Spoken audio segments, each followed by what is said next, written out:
Hello and welcome to our podcast. Today we're talking about international academic cooperation and English language education. We are very pleased to welcome Bronwyn Schieber, a U.S. English language fellow at our university. Bronwyn joined Жетісу University in September 2025 and works with both students and faculty members. Thank you for being with us today, Bronwyn. Thank you so much for having me. I'm very happy to be here. So let's start with a general question.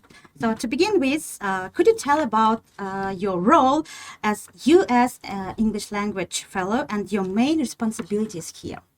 Yes, the United States has a program for English teachers, and they distribute these English teachers all across the world. And my role here is to teach both at the university and also have communication with the community as well. That's very interesting. What motivated you to apply for the fellowship program, and why did you choose Kazakhstan as your host country? I wanted to apply to this fellowship because it seemed like a great opportunity. It's a very well-respected program in the United States. And so I also love living abroad.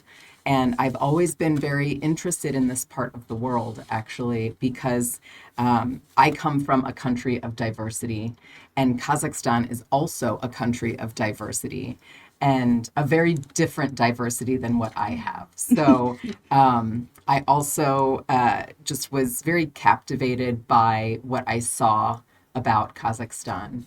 And so I was very happy when I got matched to a project, especially with Жетісу University. Oh, thank you. Thank you so much. So next question for you.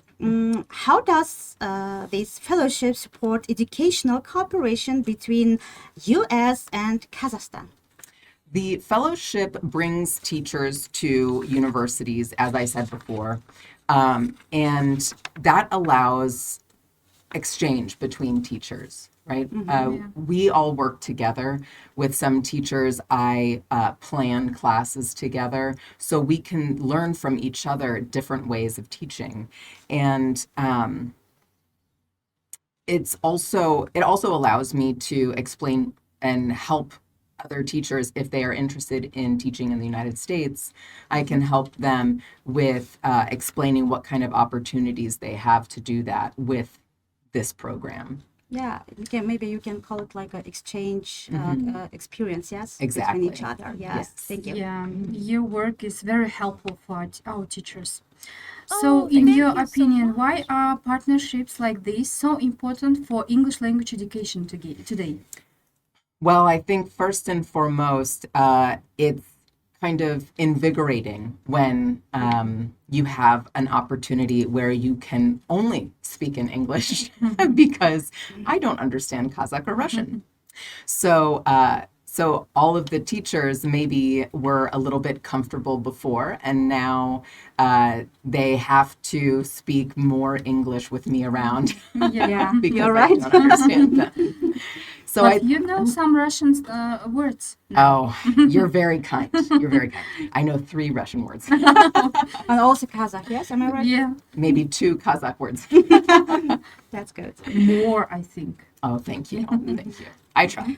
So, okay, thank you, Bronwyn. So, let's talk about your work with students, okay?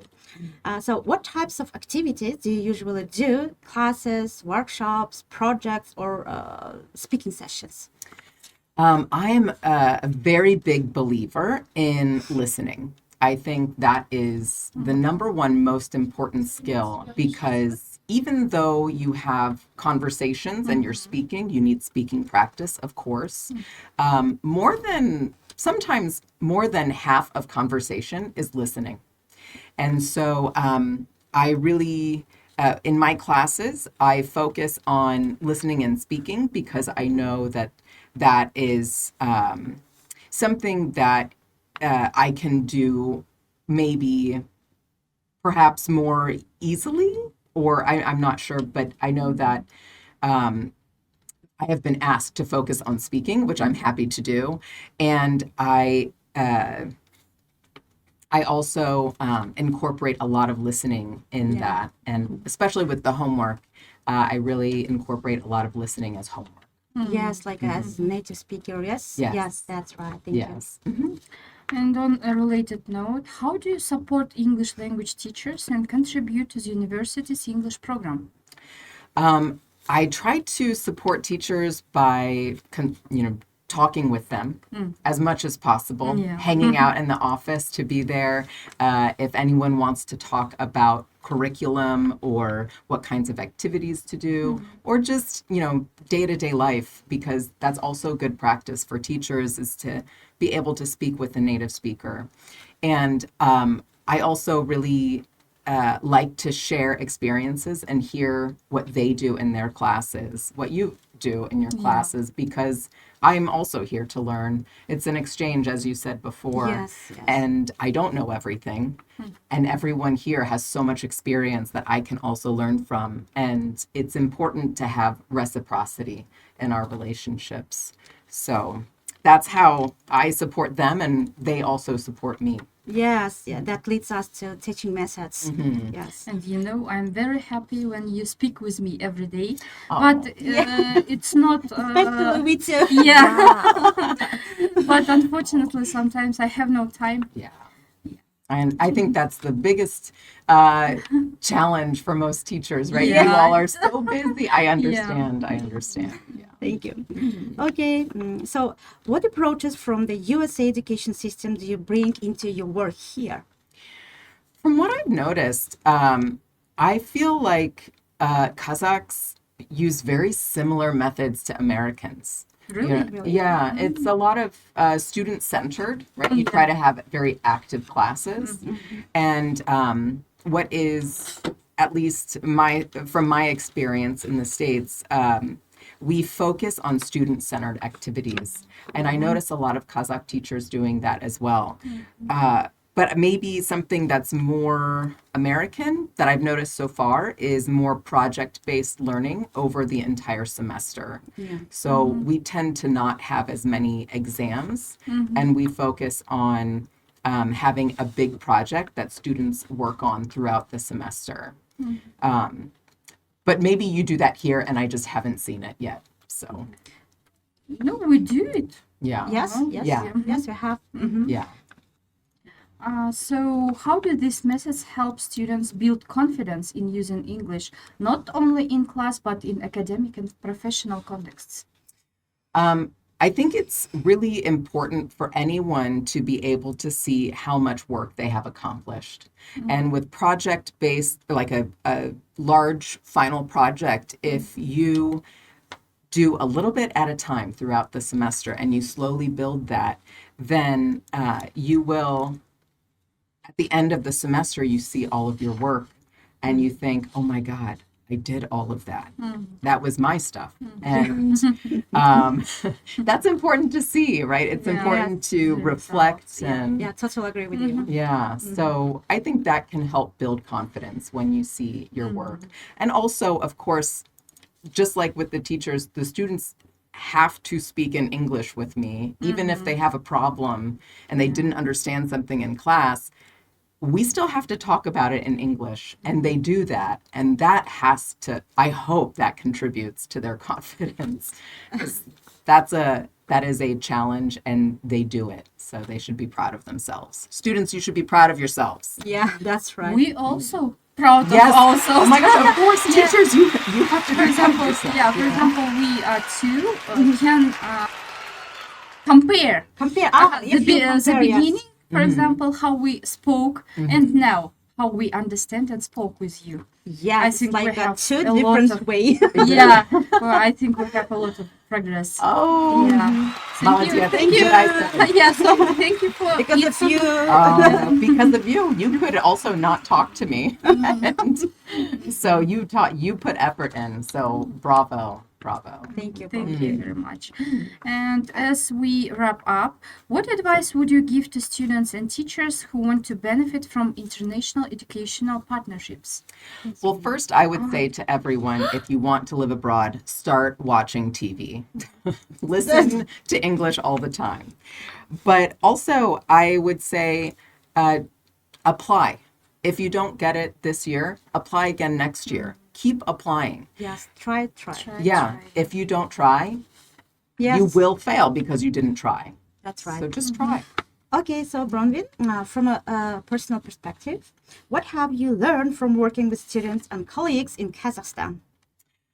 Well, I've learned so much so far. I've learned so much about Kazakhstan and the amazing people here. And something is kind of silly, but I thought of it because in the States, this is as a silly example, but it is important to me. In the States, we use a lot of paper. We use a lot of paper. And yes, so much paper. And here I've seen teachers do amazing things with using the least amount of paper possible. And I'm a big environmentalist. And so I have really learned to adapt to this situation of like making my worksheets just half sheets and printing the least amount possible. I know. It's important, but also I think just the sheer flexibility of teachers here is amazing, and students, right? Yeah. Maybe everybody uses their phones to look at an article, or you print the article very small, and students can still read it, right? But working with what you have in an economical, efficient, and kind of environmental way. So that's been really impressive. Yeah, it's like our nation are good at flexible things. Yes, so impressive. So it's helped me become more flexible for sure. Yeah. Nice to hear that. So, thank you, Bronwyn, for sharing your experience and insights with us. We so appreciate it. Yeah. Thank you. We truly appreciate your contribution to our academic community. And I truly appreciate you all. You help me so much. You talk with me, and you're my friends, you're my colleagues, and I'm so happy to be here at Жетісу. And thank you for having me here on your podcast today. Thank you. Okay, thank you to our listeners for joining us today, and see you next time. See you next time.